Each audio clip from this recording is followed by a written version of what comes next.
आज देवघर में कांग्रेस के सचिव प्रणव झा ने प्रेस कॉन्फ्रेंस कर मोदी सरकार पर हमला बोला। उन्होंने 3 कृषि कानून को लेकर कहा कि यह तीनों कानून पूंजीपतियों को लाभ पहुंचाने के लिए बनाई गई है, इसलिए कांग्रेस इस कानून का विरोध करती है और किसान आंदोलन का समर्थन करती है। और उन्होंने आगे यह भी कहा कि अगर आंदोलन का समर्थन करना राजनीति है तो हम लोग राजनीति करते हैं और आगे भी करते रहेंगे जब तक ये तीनों कृषि कानून वापस नहीं लिया जाता। उन्होंने आगे कहा कि देश के गरीब जनता का पैसा एक्सटेटर का 8 करोड़ जो कि मोदी सरकार ने झूठ को प्रभावशाली बनाने के लिए सोशल मीडिया पर प्रचार करने के लिए खर्च कर दिए। देश का 62 करोड़ ईंधन के लिए डीजल का इस्तेमाल करता है और आज जब लाखों लोग धरने पर बैठे हैं तो मोदी जी आपदा में अवसर ढूंढकर पेट्रोल डीजल की कीमत को ऐतिहासिक ऊंचाई पर ले गए।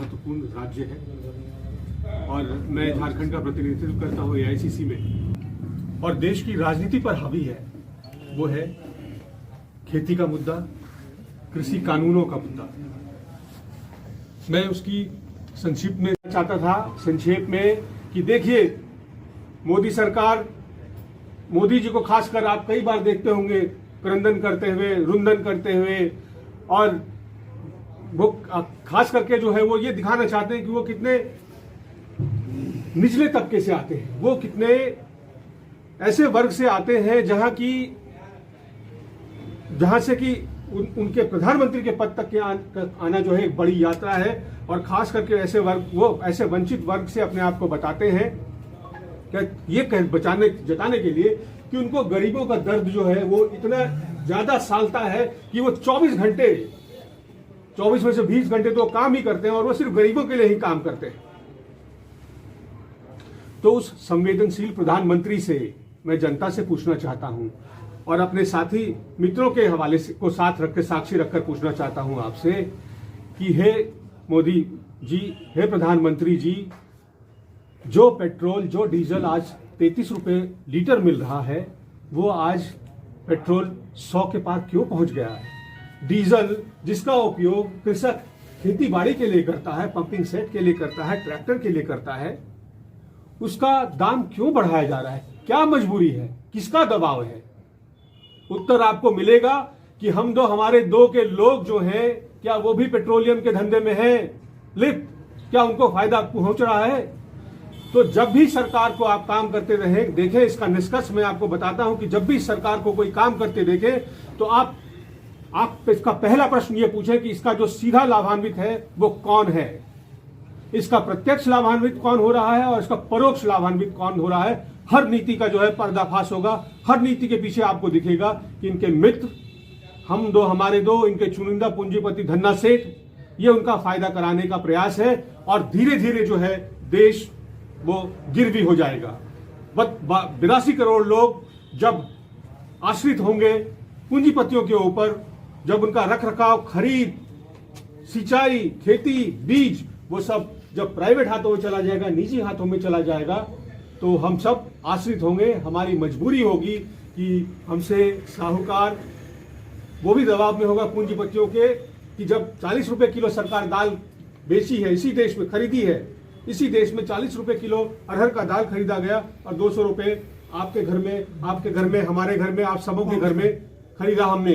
ये उसी नीति का एक पर्दा था। और आपको क्या कहना, बहुत कुछ आप जानना चाहते हैं तो बिहार में देख लें कि 1868 की मैं बात कर रहा था, वहां 700-800 रुपए अगर मिल जाए मक्के की कीमत और धान की कीमत, तो बहुत जो है कृतार्थ होता है किसान। तो अंत में यही कहूंगा कि तय जनता को करना है, क्योंकि इस सरकार को आंदोलन पसंद नहीं है। आपको अंदर से तय करना है कि आप अपनी मन की बात इस सरकार को, इस सरकार के नुमाइंदे प्रधानमंत्री जी को कब सुनाएंगे। मेरा आग्रह है अपने मित्रों के साथ कि आपको जब मौका लगे अपने मन की बात जरूर सुनाइएगा, चुपके से सुनाइएगा कि सरकार को मौका ना मिले दोबारा।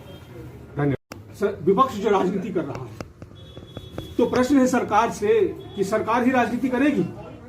राजनीति में अगर राजनेता आया है तो क्यों आया है? क्या अगर लोगों की आवाज उठाना राजनीति है? अगर लोगों की आवाज उठाना राजनीति है तो हमें गर्व है कि हम राजनीति कर रहे हैं। हमें गर्व है कि हमारी आवाज पर लाखों लोग बैठे हैं। हमें गर्व है कि उनको हमसे हिम्मत मिलती है। हमें गर्व है कि देश में आंदोलन हो रहा है। हमें गर्व है कि किसान सड़क पर है। हमें गर्व है कि हम सरकारी कर्मचारियों की आवाज उठा रहे हैं। और ये इसी सिलसिले में पिछले 31 तारीख को यहां ट्रैक्टर रैली हुई, ऐतिहासिक रैली हुई, दिल्ली में भी दर्ज हुआ। और कल अगले आने वाले 20 तारीख को हजारीबाग में, उसके बाद कोल्हान में, फिर पलामू में, इस तरह अलग अलग जगहों पर रैलियां निकाली जा रही हैं। कल 18 तारीख को देशव्यापी रेल रोको आंदोलन का कॉल दिया है संयुक्त किसान मोर्चा ने। हर विपक्ष की हर पार्टी जो है उसमें अपना सांकेतिक समर्थन दे रही है। आग्रह ये कर रही है कि कहीं भी जो है हिंसा ना हो, लोग अपने आप को संयमित रखें। हम गांधीवादी विचारधारा के लोग हैं। हम अपने कार्यकर्ताओं से अपील करेंगे और जनता से ऐसी अपील करेंगे कि वो अगर थोड़ी असुविधा हो तो माफ करेंगे, क्योंकि ये आवश्यक है इस समय देश में 60 करोड़ 62 करोड़ लोगों की आवाज की रक्षा के लिए खड़ा होना, वरना सब के सब भूखे मरेंगे। आपने अभी तक हमारे चैनल को सब्सक्राइब नहीं किया तो लाल बटन दबाकर चैनल को सब्सक्राइब करें और बगल वाले बेल आइकन को भी दबा दें। वीडियो अच्छा लगे तो लाइक और शेयर ज़रूर कर दें।